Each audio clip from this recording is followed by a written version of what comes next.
What is up? It is me. It is I. I am the greatest there is, the greatest there was, and the greatest there ever will be. I am greatness personified. Myself. Yes, Stoney, greatness. And I am here with the man of the hour, the myth, the legend, the activist, The broken wee-wee. the the author, the philanthropist, the educator, the innovator, he said it. Get to it. Get to the point. So show some respect. Bend the knee. Because they come from all across the world to see. The man who wears the crown that hangs 2 inches from the ground. Oh, yeah. He is your king. He's my king. King Kevyn!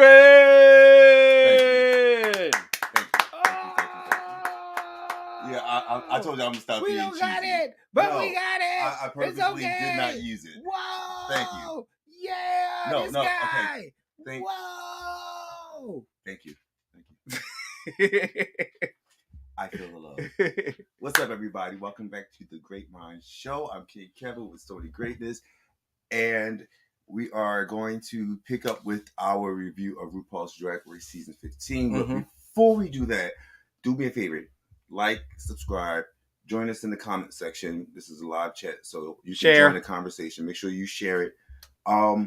And there were a few other things that we wanted to go over before we got into that, because it's a lot going on, and we try not to be political. So instead of being political, we do the messy stuff with the gossip and stuff. Right. So, and as you guys know, we're getting to the end of our season. I don't know of Drag Race. So once Drag Race is over, then what? We gotta ease into the other stuff, because there's a lot going on that we kind of haven't been talking about, and we like to talk about everything here. From, like I said, we do talk about politics. We do get into, gossip. We do get into a lot of current events. So, we're going to start, reincorporating those topics back into the regular lineup as we prepare to crown our next drag superstar. But we're still Anitra. But we will see. We will see. But yeah, so we're going to get into some other topics right now. So everyone has been talking about the Oscars. Last week, the Oscars were awarded, and some folks are mad about it.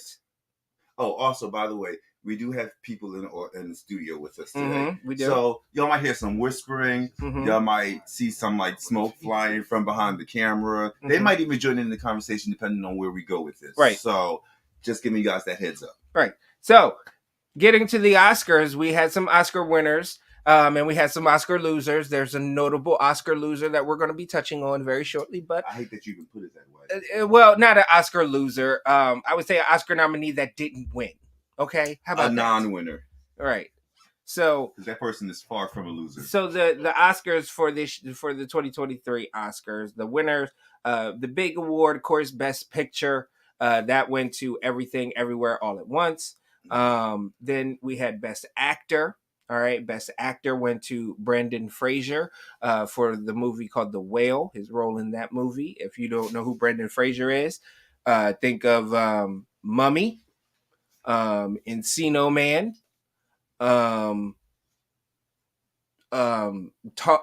George of the Jungle. Yeah. All right. I think that's why I know him from the most. Did he get thick?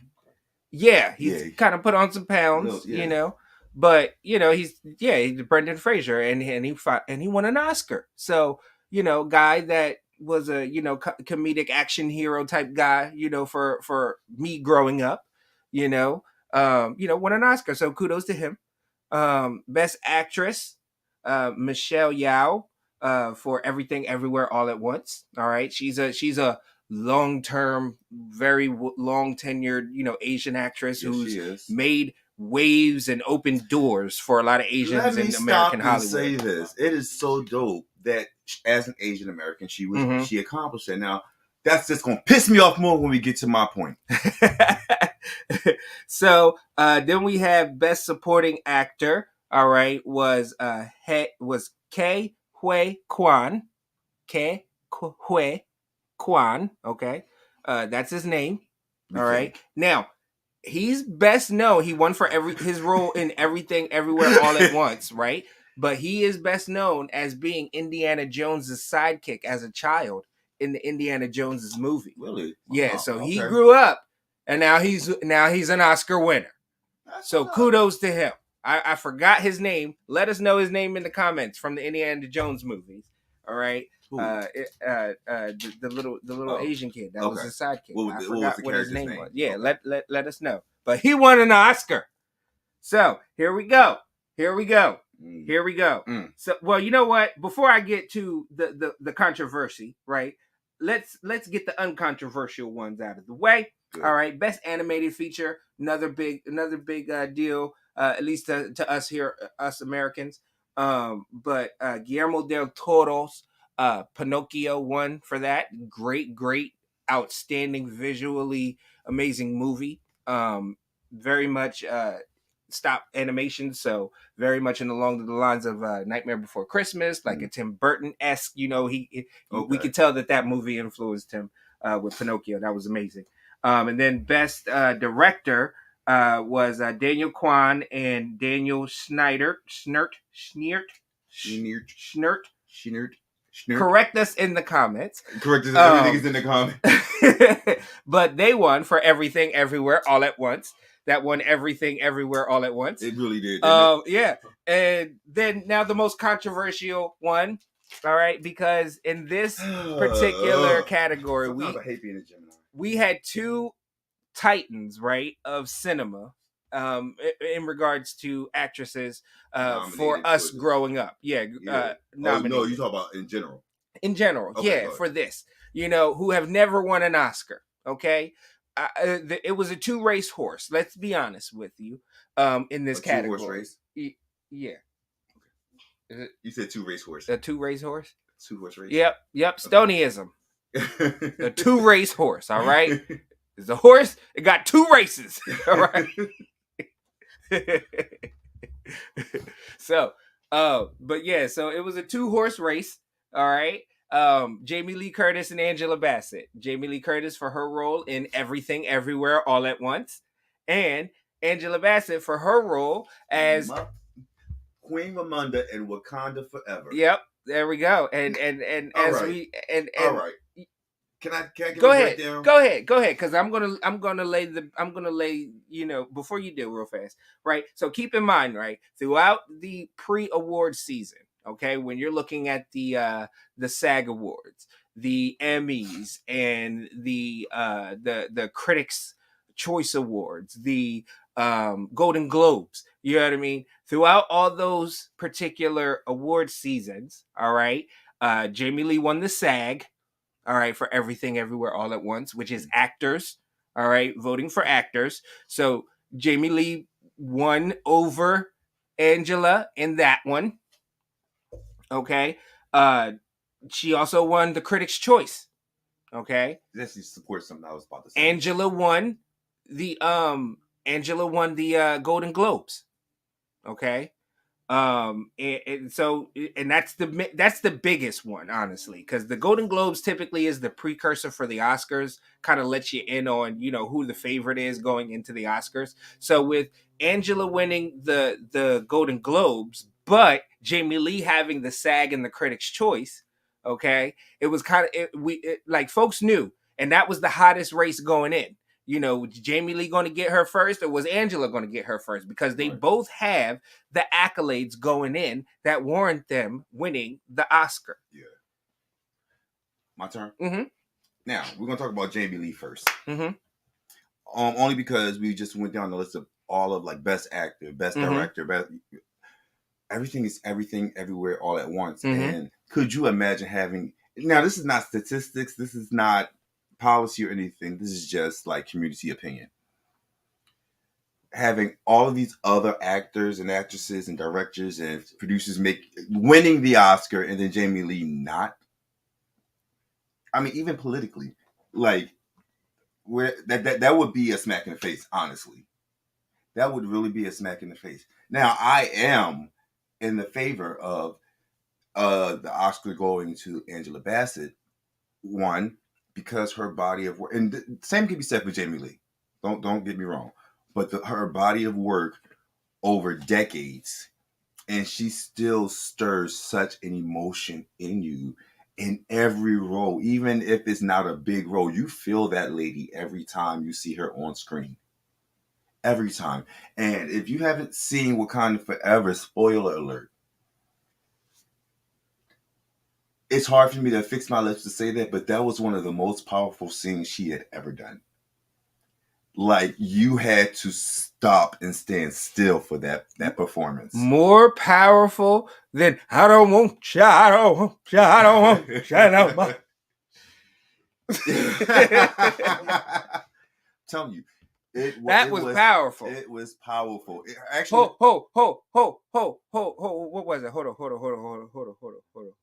Where she was like, more powerful than I don't need you. I'm good. I'm good because I'm team. One way or another. More powerful. For a Black woman that has, like, when you think of Black excellence, opulence, talent, raw talent, and beauty and grace. Absolutely. I think Felicia Rashad, but then I think Angela Bassett. Yes. Like, literally, peak Felicia Rashad. Felicia Rashad is now transitioning into the Maya Angelou, community grandmother, Coretta Scott Kyng. You know what I mean? And Coretta Scott Kyng made that transition from, she's in her 70s. Yeah. So she's making a transition into a different, but yes, Angela Bassett is now. And she's still so graceful and beautiful. And Angela's in her 60s. Mm-hmm. But still, like, and I think even more so, like, give this lady a win. Because she's won so many times. She deserves it. And it's not just it's not just a Black thing. She's just an amazing actress. Right. So she deserves. Not taking anything away from Jamie Lee Curtis, and I don't want, you know what I mean, because I'm a fan of both. I'm a genuine fan of both. Jamie Lee Curtis built the slasher genre, built the final. She is the final girl. When you think of a final girl, period, like every final girl that has ever come about, Sidney Prescott owes her existence, all right, to Jamie Lee Curtis's Laurie Strode. Like, every single final girl that has ever happened in Jason, because there's been numerous, okay? Freaking what's the girl from Freddy Krueger? What's the girl? What's her name? What was her name? I forgot her name, but her. All right, was it Nancy? I think it was Nancy. Yeah, I think it is. But Nancy would not have existed without the structure that was set by Laurie Strode, which is Jamie Lee Curtis, courtesy of John Carpenter, who wrote the movie and everything. But and then she went on from there to basically not be pigeonholed as, a horror person. Right. That's true. She made her bones in horror. Don't get twisted. Prom. All right. Prom Night. Great movie. All right. She was amazing in that spandex and in that scene where she was all like, back in the day when she was all like, tight and tight. So, Jamie Lee has one of my favorite movies, the one with her, Arnold Schwarzenegger, in it. Yeah. Where Arnold Schwarzenegger's a spy.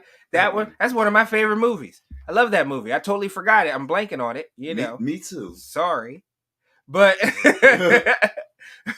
but yeah, so yeah, like she definitely deserves it. There are a lot of good roles that she's had. So, and this one just happened to be her winning one because she won Best Supporting Actress for her role in Everything Everywhere All at Once over Jamie Lee Curtis. Over Angela Bassett.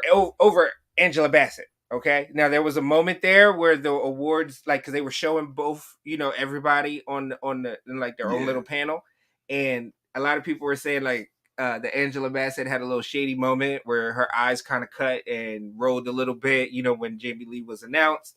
And I feel bad for her. So here's the thing also, because it's like, okay, well, you always got next year, but that means that I'm pretty sure Angela's working somewhere, because it's within that year that you could win that award. So it's like, yeah, she's going to win eventually, but that means she has to be doing something. So like, go ahead. Continue. So it's like, this was her moment, but this was one of the trillions of moments that she should have had.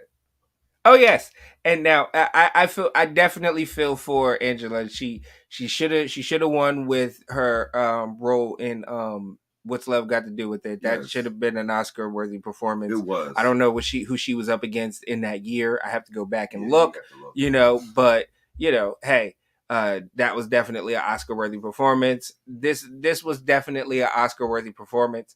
I have to go and watch Jamie Lee's performance. Because I haven't seen Everything Everywhere All at Once, but I'm pretty sure, like, have you guys watched it? If you guys watched it, put it in the comments. Put it in the comments and let us know if you watched this show.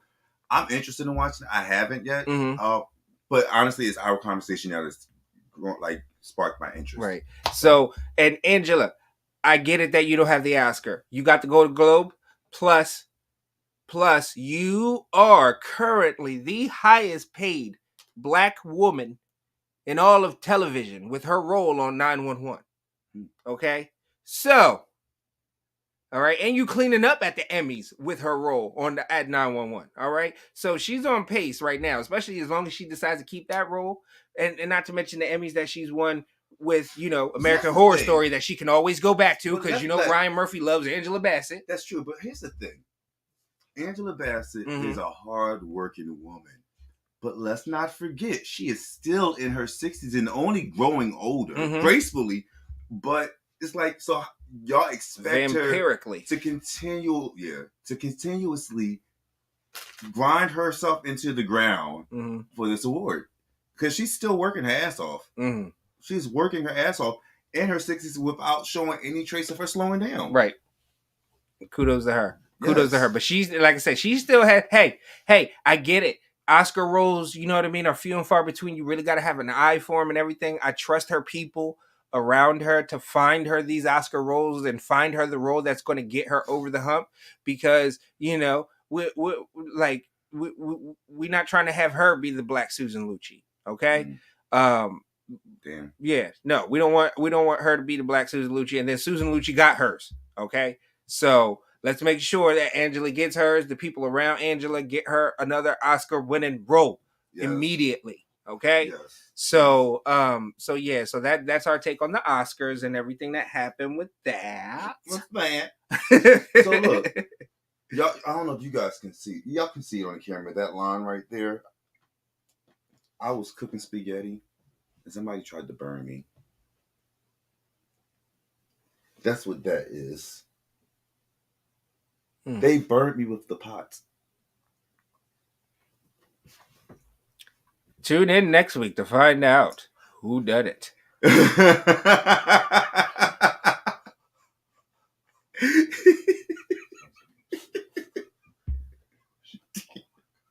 I'm sorry, I should not be having these insiders like this. Yeah. Let's get to it.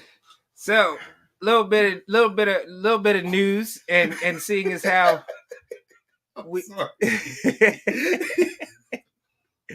Hey, I'm hot now. Yeah, I know. You should be. Open this window a little bit. Open up just a bit. So, thanks, Rex Tech. He said he'll kiss it and make it better. Rex Tech. Oh, thanks.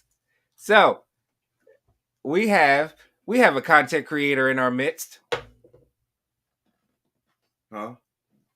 So, there was some news about that happened lately, and you guys know that I went on a cruise back in November. It was awesome. I love it. Love cruising. I can't wait to take this guy on a cruise. But everybody knows that, and especially I know a lot of our watchers and listeners have gone on gay cruises. Probably if not. So wait, it was a gay cruise you went on? No. Okay. No, it was a regular cruise. No. We were really gay on the regular cruise. Okay. But hey, as long as I can be gay, I'm fine. Yeah, but gay cruise, it's gay everywhere. That is so gay. So, yeah, I know. So, apparently, on gay cruises, right? And the thing with gay cruises, and of course, there's going to be gay content creators. There's going to be people who are going to want to be in their gay content, and create content with them. So, cruise ship content and scenes filmed on cruise ships, are pretty hot. But cruise ships don't want that, because there have been some cruise ships lines that have banned adult content creation on their ships. That's crazy. Mm-hmm. Right. How will they know? How?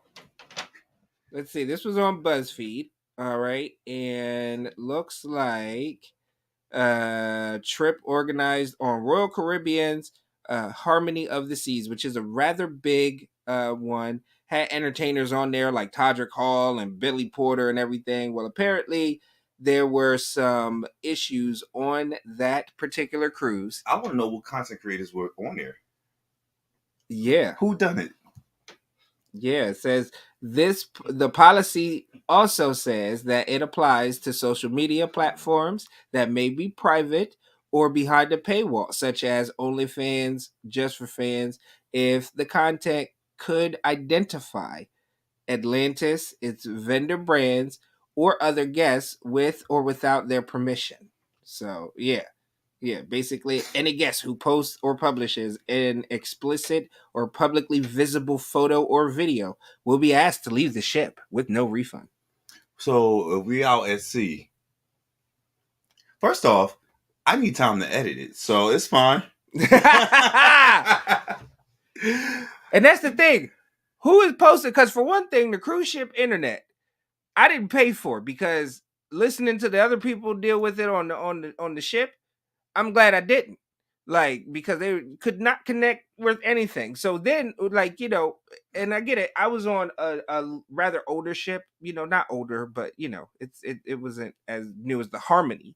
But still, like, the internet has to be slow, because it's on a ship and they got to beam it up, and then it got to bounce back down, like it does everywhere else. It's a lot, yeah, but it's more because the satellites are centered to be over the population hubs. You know what I mean? That's true. It's not, you got to wait for one to come around. When you're at sea, so it's like, why would you pay for that? And then, like, really, you fresh right out of the door, like, soon as they walk out the door, you posting stuff like already and willy nilly, like, you ruining it for everybody. Different people have different production values as well. It's like, hey, I need to hurry and get this out. Somebody's like, no, I need to hold on to this. Whatever the case may be. I say, follow the policy. Don't let it identify Atlantis, their vendors, guests with or without their permission. Right.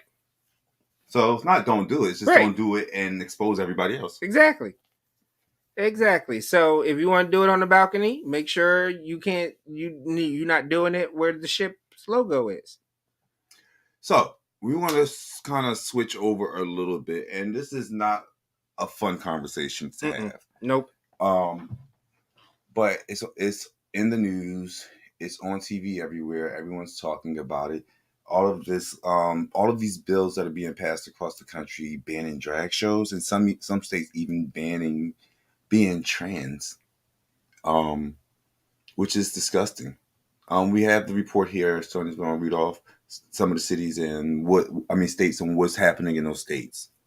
Yeah, so this is from them, which is like, a publication that publishes various news stories that have to do with the community, but basically anti-LGBT laws that are basically, becoming laws or are in consideration. Both Mississippi and Tennessee banned gender affirming care for trans minors. Can't or up to 30 years after the patient hold on, what? Let me read this. This is something. I'll just go through the headlines real quick. But yeah, they're banning gender affirming, care in Tennessee and Mississippi for minors. Tennessee also made it illegal to perform drag in any public place, which is basically anywhere that a child could see it, is according to the law. And it's punishable for, fines, 11 months to 29 days, up to 11 months and 29 days in jail, $2,500 fine, or up to 6 years in prison and a $3,000 fine. You could get for performing drag in a public place in Tennessee. How do you justify these crazy ass laws? In Oklahoma, the Oklahoma House passed a terrifying bill that would effectively ban gender affirming care for both adults and minors. And adults. Yes. Yeah. Arkansas lawmakers advanced a bill that will make it illegal for a trans person to use a public restroom at the same time as a minor, because trans people have an innate sense to know when a minor is using a public bathroom. Yes, because they all seem to want to go into a bathroom when a minor is using a public bathroom. This is what happens when you elect a governor with the last name Huckabee. All right? Like, what the hell? Like, that's a thing? That's a thing. Right. That's a thing. Loud. I am loud because this Let me back that up. This is bull. It is, though. It is crazy. Was that the last one? Yeah. Yes. But that's just some of the bull crap that Donald Trump's America is spewing out here, folks. So, I can appreciate Chad Michaels from RuPaul's Drag Race. Shared that on Instagram. Check that out. So it's good to see people stepping up, standing and protest to these crazy ass bills and laws that they're trying to, because when they talk about trickle down effect, like first it was the overturning of Roe v. Wade, and now they're attacking all these trans rights. What do you think they're coming for? There are some senators or congressmen who openly say they want America to be great again. I saw one where a senator was talking about a death penalty should also include hanging from a tree. So it's like, it's not just, let's jump on a bandwagon and fight with them, so that it doesn't happen to us. But like, those are our sisters and our brothers. Those are they're us.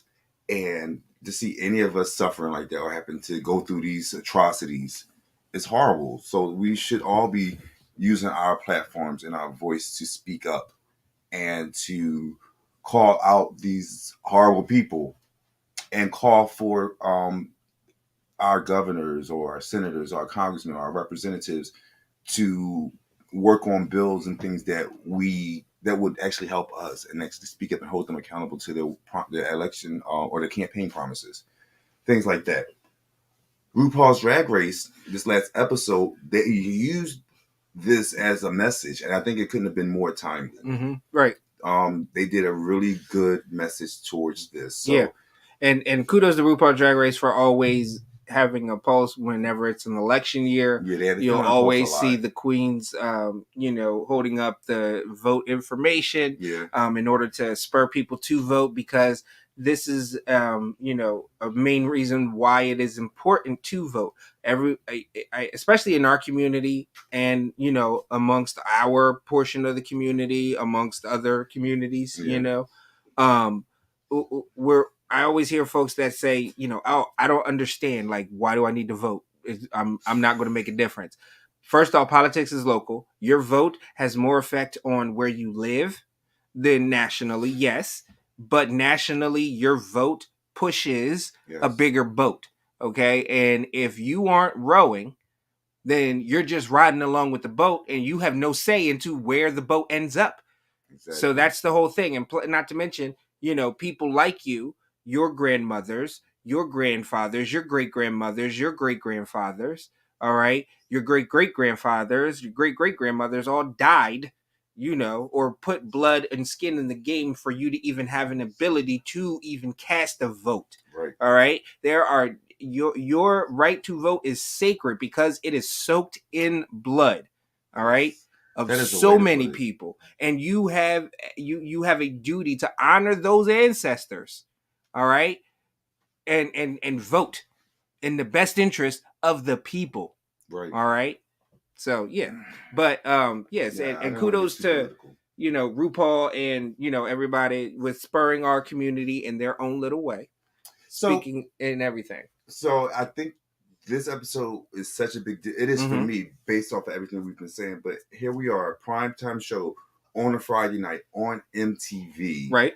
The amount of eyes that are on this and that are seeing this message this past week, yes, was so powerful, so important and impactful. Yes, because there are a lot of MAGA people who watch Drag Race. There are a lot of MAGA people. The audience for Drag Race is in the millions, you know? Yeah. So there are a lot of people who don't necessarily vote in the best interest of the queens, but love watching them. So that this episode may have gotten their wheels turning into a different perspective and everything. And plus, it was such a monumental episode for the overall state of the race. Yes. Because, I mean, like, the race that they're like we like it is now officially a 2-horse race. It is now officially a 2-horse race. Like, we have some contenders, but contenders are one thing, but horses you gonna put some money on is a whole nother thing. All right, and we got 2 solid horses now. This episode to me proved that we have 2 solid horses to bet on. Yeah, you know, which is still kind of hard to say, because when we give you guys the breakdown, like our ranking, the 2 at the top are like neck and neck. Yeah. But the person right behind them is not too far behind them, so it could literally be anybody's race. It's just 2 people that are clearly leading the pack.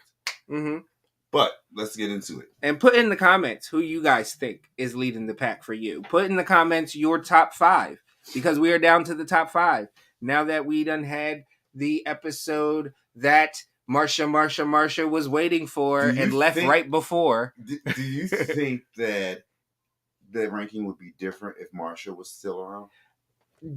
Do I think, because this past episode was the Rusical, Wiggles, and this is a situation in which Marsha would have shined so brightly. Now, do I think it? I think that it depends on the makeup of the group, because if Lucy's there, I feel like Lucy and Marsha would have got into it over the lead role, which was Kevyn Bacon.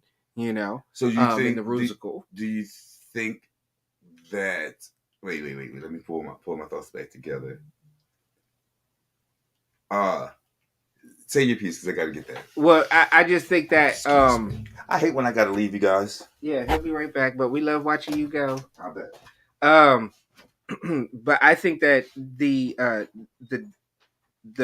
makeup of the group would really affect how Marsha might have won or might not have won this particular challenge. Because, like I say, if Lucy is there, because as you guys saw, Lucy was fighting over the lead role of Kevyn Bacon with Lux.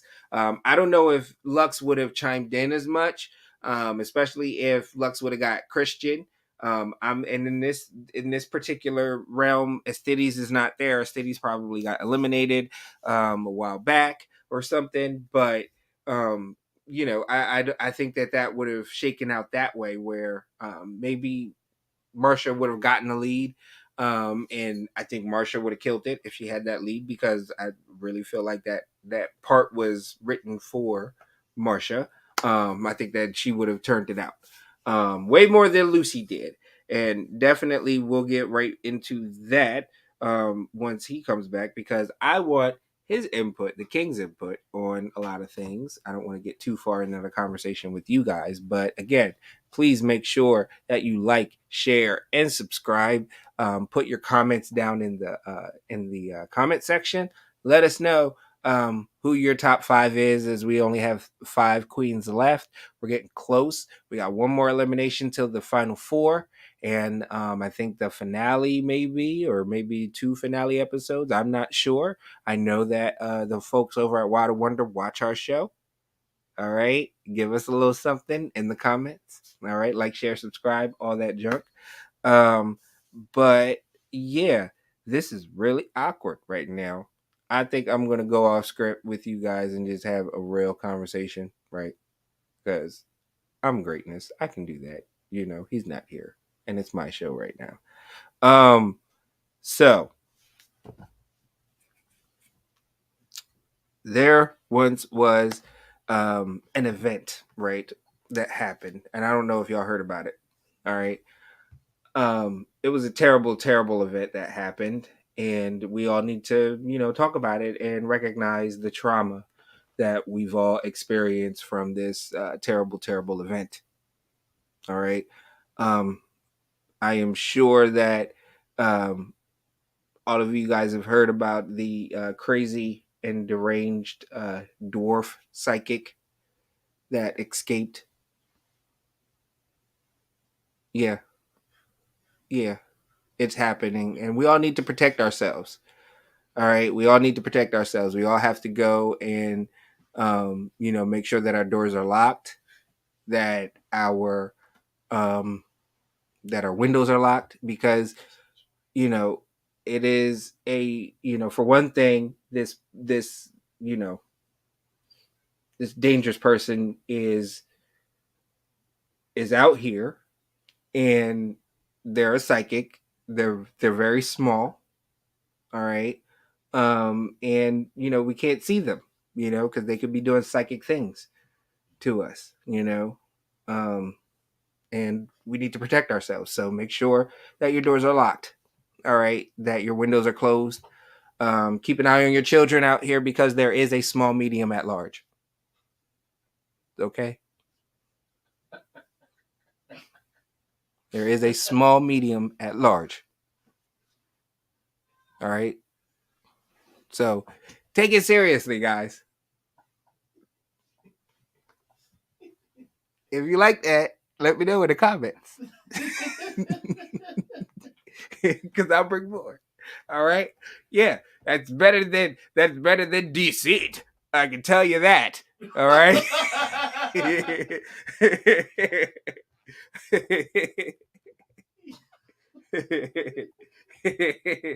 Yeah, yeah. My jokes are so much better than his. So much better than his. So we are we're getting close to the final four. What do you guys think about certain racers? Because I definitely feel like um that the producers are trying to set up certain racers in the same vein as past queens that we've seen, especially with the editing. And what do you guys think about the editing? I mean, do you guys think that the editing has more of an effect on how we perceive the race, or is this, is this a matter of production having a different story than what we're seeing? Are we seeing the real story? Are you seeing the real story? Or are the producers, trying to throw us off the trail in order to give the illusion that it is a competition? Or if they make a decision on it, let me know what you guys think. There's a lot of talk out here on YouTube and Facebook as far as whether or not the show is rigged or not, or if it's a real competition. I don't know. Me, the jock in me, wants to hope that it is a actual, competition, um, because all this money involved, and everything. Oh, there goes my phone. Um, but I don't know. I don't think it's rigged to an extent. I do think that they may, make some decisions and then try to make up for the decisions. I feel like they've done that twice this season, where they sent home queens that shouldn't have gone home early, and then they, like the whole Ara Maori win and then get kicked out the next week thing. I think that was definitely a makeup, because they thought, I guess in their testing sessions, it watched one way, and they thought that it was going to tell a different story, when actually it was like, why did she win? That's how it played out in the general public. No one thought that she should have won that competition. And like, so, and then they get rid of her the next week, kind of to placate the fans a bit.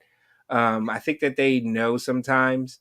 And then some people will be like, oh, well, they film it, well in advance, so how would they know? They know they can make adjustments. I'm pretty sure that they film, girls getting eliminated, all the time, to try to keep them off their heels. At least that's what I would do. And plus, I'm paying all this money for a production. I'm gonna get every ounce of every penny out of this production team. We gonna record everybody's elimination this week because I don't want nobody to know the secrets. I don't want nobody to know who actually is getting eliminated or when they got eliminated. You know, I missed the whole conversation. One of those things. Yeah, no, we had a great conversation. It was awesome. You gotta watch it. You gotta go watch it now. All right, where you at then? So I paused our conversation, so now we had our own conversation. Okay. All right. So, so there was some drama in the workroom. All right. Thank you. Oh, good, because I wanted to be a part of that. With the whole wig loose thing. Okay. So one of the things with wig loose is that there was several rules. And wig loose, it tells the story of a what was it? So basically, literally, what we talked about town, a town that is trying to abolish drag shows, and it's a big show called the Drag Ball that's coming up, but they want to abolish drag shows. So the story is about this young man who comes into this town, not realizing that Kevyn Bacon comes to town, and everything is black and white. But then they go into the space where they secretly are like doing drag, and so such and such and such. So then you go to the town meeting where they actually abolish it, but then Kevyn Bacon says no, and they break out into another song and dance. And it's just an amazing. This has to be one of the best musicals ever overall. Yes, overall, the story, the performances overall, there wasn't a terrible person. In past musicals, there has always been that one person who stood out for all the wrong reasons. Right. In this particular musical, finish your statement. There really wasn't anyone that stuck out for all the wrong reasons. So there were people who missed the mark. So we're at the top 6 in this episode. You would think at the top 6, you really do have the best of the best. Absolutely. And we've been in spaces before where that wasn't the case. Because every challenge, everyone don't necessarily work out. I think in this episode with this musical, literally everybody had a moment to shine. They took their moment and did an amazing job with it. Right. I would say everybody did I would say that everyone did a good job. You know, everyone did a good job. There were some people who nailed it, and then there were some people who were off target. They still hit inside the bullseye, but they didn't hit the bullseye, you know, and they were off target just a bit. Yeah. In my opinion, to where it literally came down for me looking at after watching the musical, and we're going to get into our musical review in a second once we discuss the drama in the workroom. But it came down to the runway, you know, for certain people. They either had to nail the runway in order to be safe, or they were going to be in the bottom 2, because there were people that were heads and shoulders above them in performance-wise, and they needed to have a totally abysmal, you know, runway in order to end up in the bottom, or just safe, you know. But yeah, so there was some drama with the casting because you had Kevyn Bacon, right, the lead. You had Christian. All right, Christian. And you had Tuck. All right, you had Tuck. Then you had Preacher Teacher. Yeah, Preacher You had Teacher. Mama Bacon. Yeah, Mama Bacon. Right, and then you had Carl. Oh, Carl. Preacher Teacher.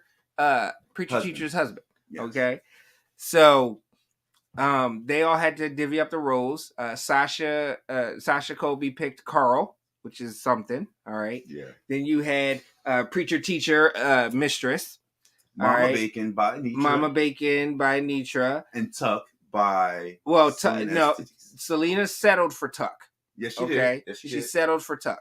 All right. So the drama was between Lux and Lucy for Kevyn Bacon. So let me start with Lux, because Lux initially says, I can see myself either as Christian or Heaven. And Lucy chimed in and said, well, I really see myself identifying as Heaven.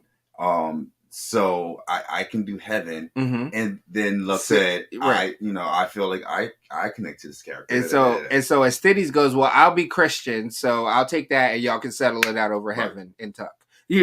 So it was the whole thing of Lucy being more Tuck-like and everything, and Mistress chimed in and everything. So there was a little bit of a drama, and at one point Lucy was like, "Oh, well, fine, fork it. I'll take Christian, and then there was like attitude and everything by Lucy, and Lux was like, well, fine, you can have I'll take I'll take Christian, and let's not skip over the drama. Settled with Tuck. But let's not skip over the drama between Lux calling Lucy out as well as Mistress calling Lucy out, saying that she just about it. Right, Heaven was the main role. It was the lead role. Yeah, and she wanted to prove that she could be a star, because apparently she hasn't proved that over the course of the competition in her mind to the judges. She's aiming for that win. So again, Lux succeeds, and I said that right? Succeeds. Mm-hmm. And the show goes on. Now, we saw them all in the rehearsals. That was cool. But the highlight is definitely this review, because Wig Loose was amazing. Let's start off by saying also that there were four people who started off in boy drag. Mm-hmm. Sasha, Selena, Lux, and Lucy. Mm-hmm. All in boy drag from the first portion of... For the first half of the show, yeah. And like the first 2 acts of the musical was them in drag, boy drag. So it was, and then in the third act, that was the big drag ball, and Anitra had a big number. Mistress started off with the first number. Yep, she played the villain. Teacher was the villain. Mm-hmm. She was the main one trying to abolish drag shows. Mm-hmm. Christian is her son, which was played by Lux. Tuck is a jock in the town, which was played by Stitties. That was all great and wonderful, that opening number. Then you had the second act number, which is the Lucy as Stitties and Lux. Yeah, Lucy as Stitties and Lux, which was very fun to watch. Right. Yep. And it just, you could tell, for me watching it, and especially watching it a second time, I could tell that Lucy was really, really trying too hard to really embody this role, because she just wanted the lead. Like, and let's be real, like, Lucy, you wanted the lead. Like, you just wanted the lead to have the lead. Right. And that's okay. Just say it, because the other girls kind of knew it. And that's your personality trait, and that's okay. Right. Just own it. She got mad because Mrs. called her out and said she was fake. And she had an attitude, but no, just be real. Right. And it's funny because when you watch the pit stop, when you listen to other reviews from other drag commentary shows, everyone sees it but Lucy. Yeah. Everyone sees it, but like Lucy is the it's delusion. Delusion. Good one. Lucy Delusion is what she should be called. Yeah, so we got these names, because last season it was Dia Petty. Dia Petty. Yeah, Dia Petty. And Lucy Delusion. Yep. I like that. So then we get to the town hall, and first off, the backup dancers was kind of cute. Yeah, the backup dancers were okay, but I don't get the story. Like, it doesn't add to the story to have the backup dancers were playing, be the evil townspeople who are voting up against drag, but then want to get up and dance with the main person. That's you seen the Wiz at the end when the monkeys become the dancers. Yeah, but they but the witch is dead at that point, and they're gonna join with their people. Like, the witch is not dead at this point. But at the end, the witch joins in with the people herself. No, the witch dies. She goes I'm talking through in Wig Loose. Yeah, that's her going through the toilet, right? If we're equating it to the Wiz, that is her going through the toilet, her coming out of that trench coat and showing her red, you know what I mean? Vegas showgirl dress with that big hair. So and then that's what pretty much happened. Yeah, amazing performer. Let's just say that because she's a big girl and she dances. She does not hold back. She knows what she's doing. She's never sloppy with it. No, Mistress knows what she's doing. I think there was this one look. That's it. There was one runway that I couldn't connect with. Right, the puffy one. But then there was this little quirk that that preacher teacher had with her voice, where it was like did like that little thing, and she would like whip her head around and everything to make it seem like she was making that actual, like, it's those little things, and she knows what that to matters. Do and when to do it. Yes, like it was just awesome. Highlight. So Mistress highlight. Sasha Colby's performance of Carl was a highlight. Sasha was an amazing highlight because. One, I was thinking the same thing Ru was thinking. Same thing that Laganja was Carl's thinking. hot. Carl is hot. Yeah. I was thinking that, and then Ru said, I said, yup, because Carl was hot. Yep. And then there was a moment where all the guys did their transformation into the drag queens. And her character there was like plus their wigs were like a theme, nod to the 80s. Right.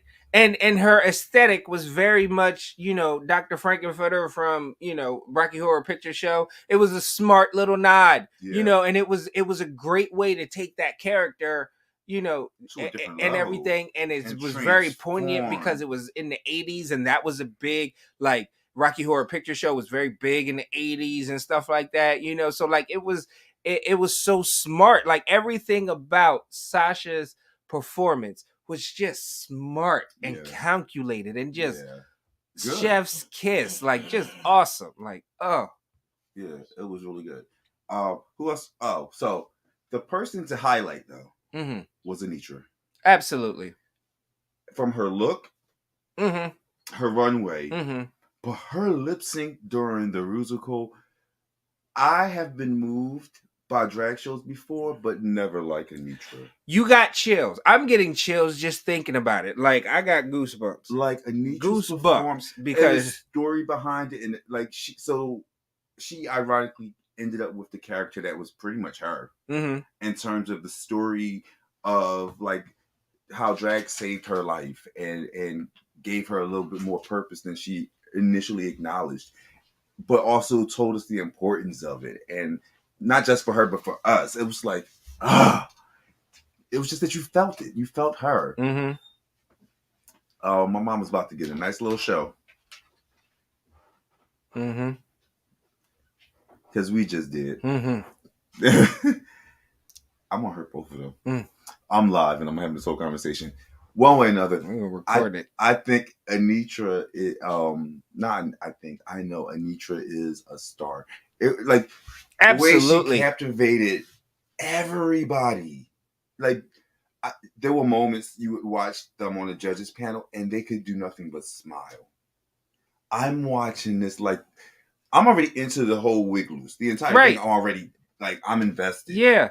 But then when Anitra does her part, it's like the world stopped. Yes. And you had to pay attention to nothing but Anitra. Like goosebumps and chills is all I can say, because that's what I was feeling while I was just enamored with the screen. Like, and it's very, like, that is rare where you can capture people's attention and capture emotion and capture the moment like that. Anitra, kudos. You know what I would compare that to? American Idol. I can't remember which season she was on, but Fantasia singing Summertime on American Idol, where everything stopped and you just got chills. She sat there on that stage and she tore us down. I remember that. I remember watching that. That was amazing. Yeah. In the world of drag, Anitra gave me that moment. Like almost Jinx level shit. And I say almost because her snatch game wasn't the best. But this here, she shows you why, as RuPaul said, you were born for drag. She was born for this. And it even made, for me, it bumped her up the rankings so high. And she was already up in the top 3. But it bumped her up so high. Oh, it just proved my point. Like, and I've been on record as on this show. Because there was a moment Anitra's my pick to win it all. But I've always loved Anitra, but there was a moment I was like, I don't know. There was some things that was going on. last week with Marsha going home and Sasha being in the bottom changed a lot. What it was for me was how just like she just had that captivating air from that very first talent show. Yeah. Like, and it was, and like, we've seen people duck walk. We've seen great people. We've seen people who are known for duck walk, you know, right. and it was everything. More than just the duck walk. You know, it was just like there was something extra with her. And not even talking about the kicking and stuff like that. No. It was just something where as soon as she hit that stage, even in a duck walk, she owned it. She was like, look at me. I'm a star. Yeah. Like, and that's what captivated me about her the first go around. On episode 12, and they're still talking about walking the duck. Yes. From episode 1. Yes. So that's saying a lot about how impactful and talented this girl is. This queen is. So, she has always been a front runner to me. This episode official, and the crazy thing is, Lux and Lucy have more coming into this, had more wins. Yes. Than Anitra. Spoiler. But this episode, but they weren't clear front runners. That's the thing. It was still Sasha. It was still, as Mistress said, the Sasha Kobe meet and greet. You know, but Anitra was always in a conversation of the people who could be a legitimate front runner. This episode made her a legitimate front runner alongside Sasha Kobe. Yes. Partly because the people we had at the top with Sasha have fallen off. And then like Anitra has been consistent, and I think this is the thing. It was too much smoke in the room, in my opinion. For at least for me to see. And things have shifted. Like Sasha is still front runner, but Sasha being and granted, Anitra's been in the bottom multiple times at this point. But twice, technically. Yeah, that's once, but twice, technically. She sent somebody home, so technically that was the bottom, regardless how you want to chop it up. Right. Then this time, or not this time, what was that? Oh, with Marsha last episode. So Sasha's never been in the bottom. Sasha has more wins. But when Sasha started to descend, it was like, okay, that means that these girls have a chance of like catching up. Right. And Anitra proved that. Yeah. The thing with Sasha is, and the thing that makes Sasha such a strong front runner is that, for one thing, she's never lost a night on the runway. She's never lost. Like, only in the bottom one time. And even when she was the bottom, even when she was in the bottom three, she was still the best looking one. She still had the best runway. She still had the best runway out of everyone. She's won every single runway. Like, there is not been a runway where Sasha Kobe has not been the best or one of the best. You know, and the only other person who has had as good, there's only been 2 other people that have had as good enough that has had as good of runways that would even touch, you know, Sasha, and that's Mistress and Anitra. Those are the only 2. I personally never, like I said, there was that one look that I got from Mistress that I didn't like, but I never really questioned Anitra. I never disliked any of her looks. It's just some of them were a little too basic for the level of the show where we're at this point. Real quick, I just want to touch on it because we really didn't talk much about Lux. Lux as Christian was good. He pulled it off. It wasn't nothing great. It wasn't bad at all. No. It just wasn't. It was good. And it kept up with the pace of everything else. After the Rusical, Sasha was safe, in my opinion. Anitra was tops. Mistress was tops. And it was between Lucy, Lux, and his titties as far as who's going to be in the bottom. And it depended on their runway. Their runways need to be spectacular or gave me something on certain kind of level. Okay. And when you look at the runway, and the runway this week was everybody say glove. So it was gloves were the thing. And I had to inspire your runway look. You look at Lucy's. Very plain. A creature from the Black Lagoon, so she had webbed gloves. That was it. Concept. I got the concept and the connection between the gloves and the outfit, even though it wasn't great. Right. But the concept was there. Right. I'll give her that. Mistress, I forget what Mistress did. Mistress did this really extravagant gown with shoulder boas and the gloves going into the shoulder boas that kind of made it give the illusion. She gave like very pageant opulence. Right.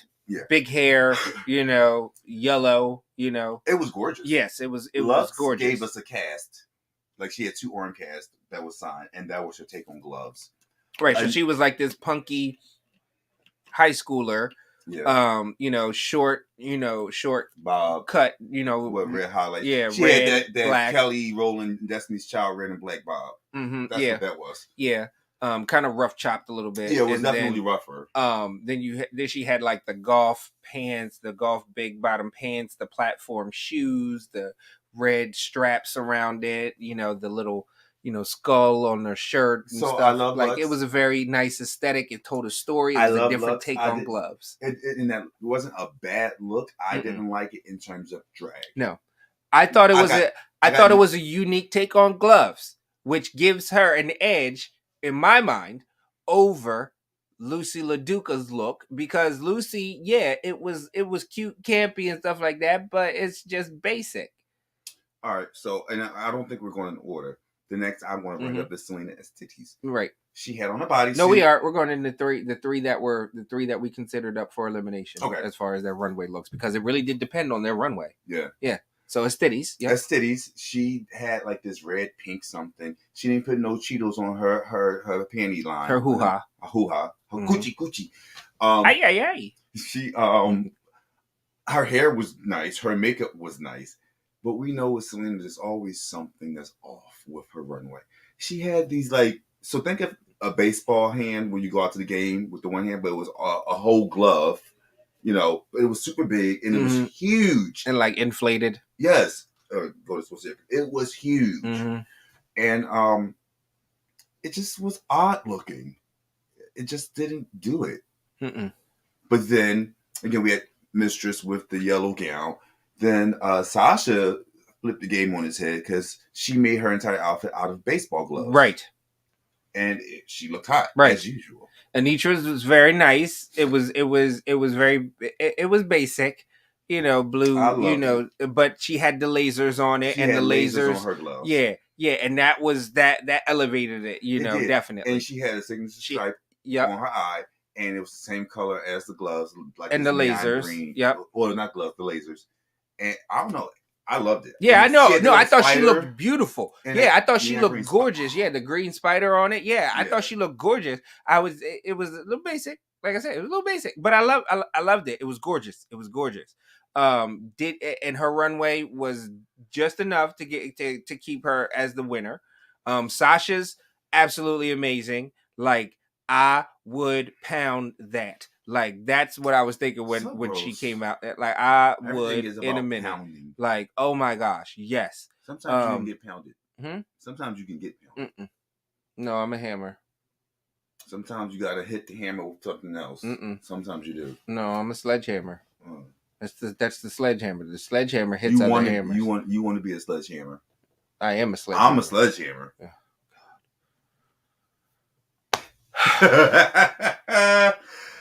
So, as we know, Anitra is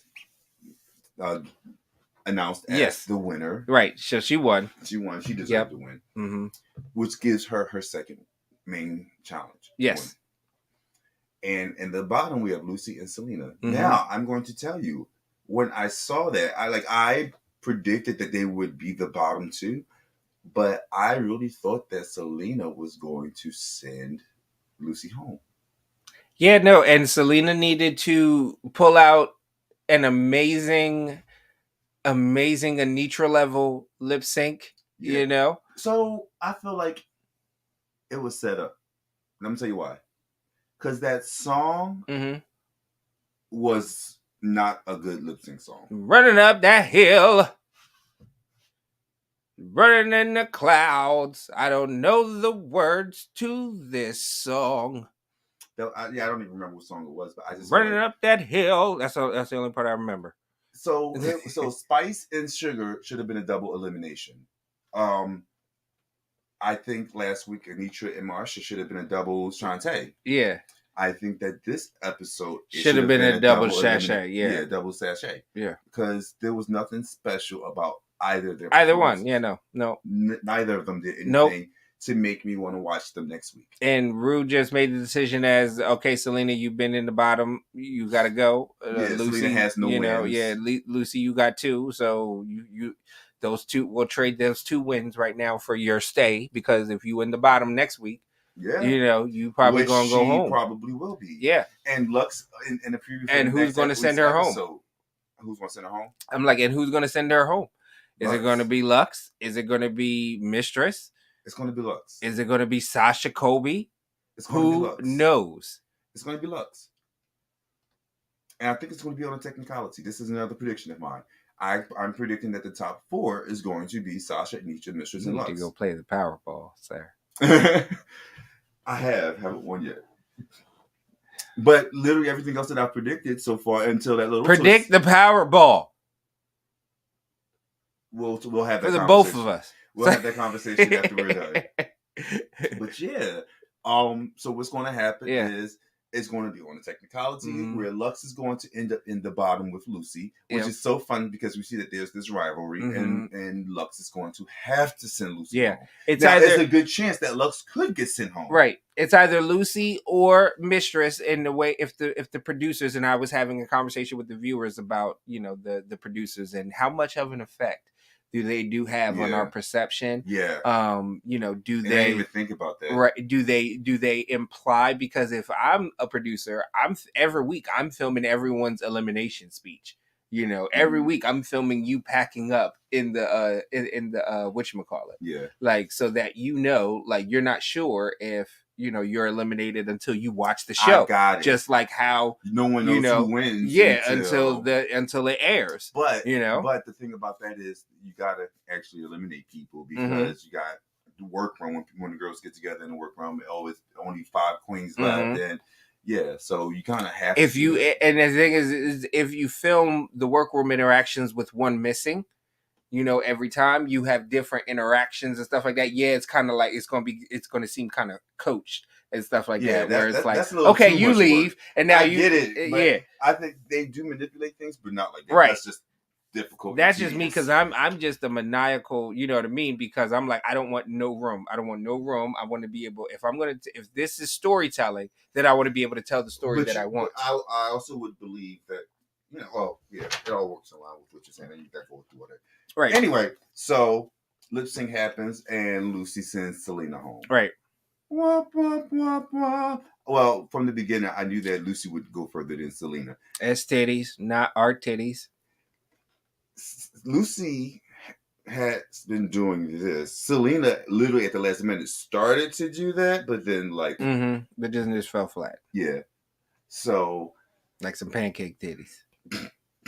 Yeah, actually, when she was leaving in Untucked, she actually put her titties down here, talking about this is where they are now. Mm-hmm. But Selena, actually, you've grown on me just a little bit, not enough to stick. Just shave that bad boy right off. Mm-hmm. But at the end of Untucked, which I don't usually bring up Untucked as much, but at the end of Untucked, they gave her a whole special moment while she was reading the letters from Lux and from Anitra, which was beautiful. It was really a moment, like violent moment, and I'm happy and proud of Selena as titties. Yeah, a lot. I expect a lot. I do think that Selena might. Selena has a strong shot at winning.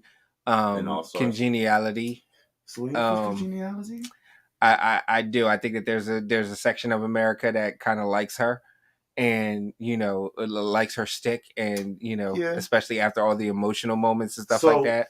The thing for me is Mistress, because if Mistress doesn't win, I can easily see her as congenial. Mm-hmm. As much as she's the bitch of the season, she's also, because Bianca was the bitch the entire season. She couldn't get congeniality because she won. Yeah, right. But I could have easily seen Bianca doing that. Yeah, no, yeah. No, yeah. So that's how I feel about Mistress. Mistress deserves it. If she earned the crown, she would deserve that as well. Yeah, no, definitely. So now we are down to our final five. With the exit of Selena Estites. And now here we are with our rankings. So yeah, I'm looking at the time. We're running out of time, so we're gonna give you these rankings. We can't really explain them the way we want to, but we're gonna give you our rankings, right? And wish you all well. Yep. So at our number one spot, put your rankings down in there, like, share, subscribe, all that junk. And then you can grab that because as soon as we So number one spot is going to be Sasha Colby. Let's have it on the screen. These rankings brought to you in part today by Life of Lust, Memoirs of the Porn Star, where you can get right down there at KevynM.com. Yep. So Sasha Colby, Anitra, which are neck and neck. Yeah. And neck and neck only in the sense like Anitra can really catch up to Sasha. Mm-hmm. Not that they're going back and forth with the lead. It's just that she's so close. Yeah, no, Sasha's firmly in the lead. It's just that Anitra is literally right on her tire, on her front tire. Following Anitra would be Mistress. Mm-hmm. Following Mistress would be Lux. Mm-hmm. After Lux, we have Lucy. If you guys have not yet, please go support me with the Life of Lux Memoirs of the Porn Star. It's right here on the bottom of the screen. Go to that website. I'm about to make sure that it's up. And yeah. You want to tell the people anything, Stoney? Thank y'all for coming. God bless and good night. Good night.